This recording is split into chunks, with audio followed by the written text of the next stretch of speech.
Gjykata e posaçme nuk pranon gjykim të shkurtuar për personat akuzuar për dosjen e 5D-s, për më shumë ne kemi në lidhje të drejt për drejt gazetaren ton Glidona Dacia, e cila do të na jap më shumë informacione. Glidona, konkretisht me çfarë argumentesh është hedhur poshtë kjo kërkesë?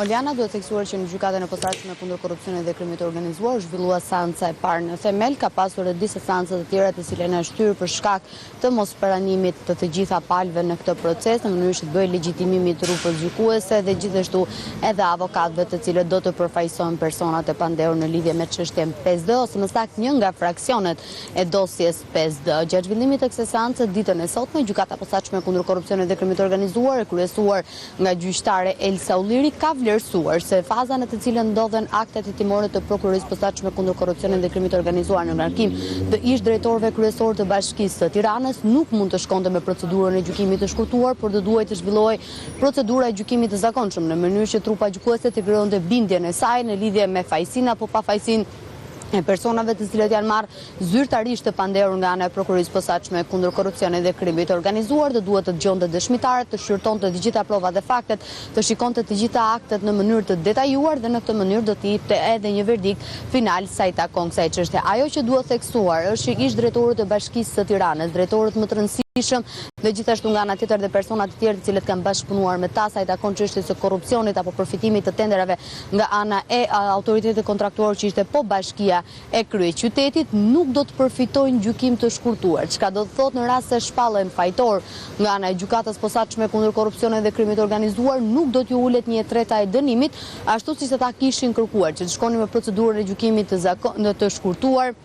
Në kërkesë të cilën e kishin bërë edhe në seancën paraprake, kërkonin që zhvillonin procedurën e gjykimit të shkurtuar, të mos silleshin dëshmitarë, të mos silleshin prova dhe fakte të reja nga asnjëra nga palët, por gjithë procesi gjyqësor të bazohej mbi prova dhe fakte që ka vënë në dispozicion prokuroria posaçme deri në këtë fazë të hetimit. Gjatë ditës së sotme, gjykata posaçme kundër korrupsionit dhe krimit të organizuar, pasi ka dëgjuar edhe një herë kërkesën të cilën është bërë nga personat të cilët janë marrë të pandehur, ka vendosur që gjykimi të jetë i zakonshëm, çka do të thotë e para do të zgjasë në kohë dhe e dyta do të diskutohen të gjitha provat dhe faktet. Seanca e radhës është përcaktuar për të zhvilluar në datën 17 prill, pasi prokuroria posaçme kundër korrupsionit dhe krimit të organizuar, e cila përfaqësohet në këtë proces nga prokurori Klodian Braho, ka kërkuar kohë për të përgatitur listën e dëshmitarëve dhe provat dhe faktet që do të sjellë në ngarkim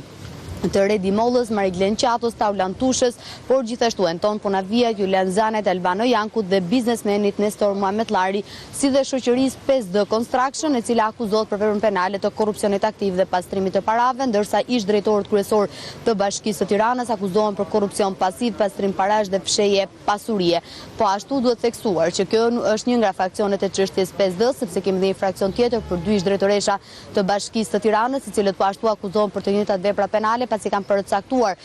tenderat se kush do t'i fitonte dhe ishte pikërisht shoqëria 5D Construction, e cila drejtohej nga familjar të ish drejtorit të Bashkisë së Tiranës,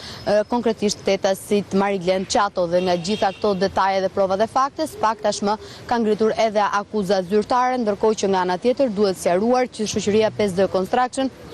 ka pasur edhe emra të tjerë, por është ndryshuar dhe e fundit u bë shoqëria 5D, ndërkohë që nga ana tjetër ka përfituar një sër procedurash tenderuese, të cilat i ka fituar në mënyrë të palishme, sipas edhe materialit hetimor të cilën ne kemi zbardhur dhe kemi raportuar edhe më herët, rezultonte që ishte paracaktuar se kush do ta fitonte garën, ndërkohë që rezultonte që në disa nga procedurat tenderuese shoqëria 5D Construction të mos e kishte të gjitha mjetet dhe pajisjet e nevojshme për të bërë të mundur ndërtimin e le të themi rrugëve apo rehabilitimin e një sër zonave të tjera për procedurave tenderuese në të cilat ajo merrte pjesë dhe shpallej fituese. Sipas të gjitha hetimeve që ka kryer SPAK, rezulton që pronarët de facto të kompanisë 5D Construction SHPK, tjetër Redi Molla dhe Mariglen Qato, ndërkohë që nga ana tjetër, në njoftimin zyrtar të prokurorisë posaçme kundër korrupsionit dhe krimit të organizuar, kur u mbyllën hetimet sa i takon çështjes 5D dhe u morën të pandehur personat e tjerë, ka një detaj shumë interesant, një nga pikat e fundit. Prokuroria posaçme kundër korrupsionit dhe krimit të organizuar pretendon që është vendosur ndarja dhe veçimi i akteve sa i përket rrethanave dhe fakteve edhe për 11 procedura të tjera tenderuese, të cilat dyshohet se janë dhënë në mënyrë klienteliste dhe abuzive nga ana e Bashkisë së Tiranës, duke favorizuar kompaninë 5D Construction. Gjithashtu nga ana tjetër është vendosur ndarja dhe veçimi i akteve sa i përket të dhënave dhe informacioneve të mbledhura gjatë hetimeve, se mund të ekzistojnë edhe persona të tjerë funksionar publik që mund të kenë pasur në zotërim të tërthor shoqërinë 5D Construction SPK, apo mund të kenë pasur interesa financiare për persona të tjerë që mund të jenë përdorur për marrjen e përfitimeve të parregullta. Për episodet dhe faktet e lidhura me lëshimin e faturave fiktive të shitjes dhe deklarimin e shpenzimeve të blerjeve fiktive nga shoqëria 5D Construction. Pra hetimet se takon çështjes 5D kanë edhe një fraksion të ndarë, pra kemi praktikisht 3 fraksione sa i takon kësaj dosje të madhe të cilën SPAK është duke hetuar zyrtarët më të rëndësishëm dhe ish-drejtorët më të rëndësishëm të Bashkisë së Tiranës, ku do të shohim se cili do të jetë rezultati, qoftë për 11 procedurat tenderuese të cilat SPAK i ka identifikuar dhe dyshon se janë korruptive, por po ashtu nga ana tjetër edhe për të parë nëse ka pasur apo jo edhe persona të tjerë të cilët në një farë mënyrë mund të kenë përfituar nga kompania 5D Construction.